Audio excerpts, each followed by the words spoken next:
On remarque la tendance dans toutes les grandes villes, le travail collaboratif. Mais à Vancouver, depuis un an, un concept tout à fait unique a vu le jour. Des professionnels louent un bureau dans un espace partagé par des gens qui ont les mêmes valeurs et préoccupations pour l'environnement. Ce bureau s'appelle The Hive, ou en français, La Ruche. Et un des instigateurs est l'architecte Michel Labrie. The Hive, c'est un espace, en anglais ils disent coworking. Alors c'est un espace de travail partagé qui permet à plusieurs compagnies de venir travailler ici d'une façon flexible. C'est aussi un réseau de professionnels qui sont engagés dans le développement durable et toutes sortes de projets qui sont un peu reliés ensemble.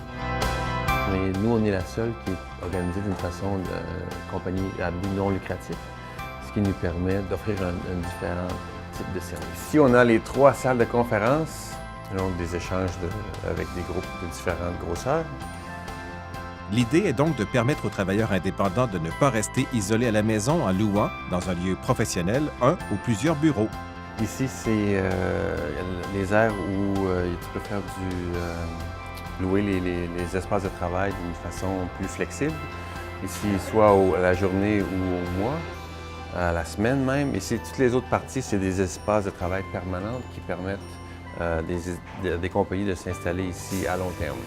Une occasion pour ces entrepreneurs de l'industrie verte de trouver, à travers les discussions avec les voisins de travail, un espace de socialisation propre à leur entreprise. On a des soirées de discussion ou des rencontres autour d'un café pour présenter ce que les autres membres font. Ça permet justement de savoir, justement, je cherchais quelqu'un qui fait telle chose. Comme moi, je suis architecte, je travaille avec des compagnies qui font du développement durable ou toutes sortes du graphic design, ainsi de suite. That's easy enough to fix. Moi, j'ai grandi en Gaspésie et je suis arrivé à Vancouver en 1995, 17 ans déjà. J'ai travaillé presque toute ma carrière à Vancouver, dans des gros bureaux ici, toujours spécialisés en développement durable. On fait des travaux ici dans la région de Vancouver, la plupart, mais aussi à Montréal, en Ontario.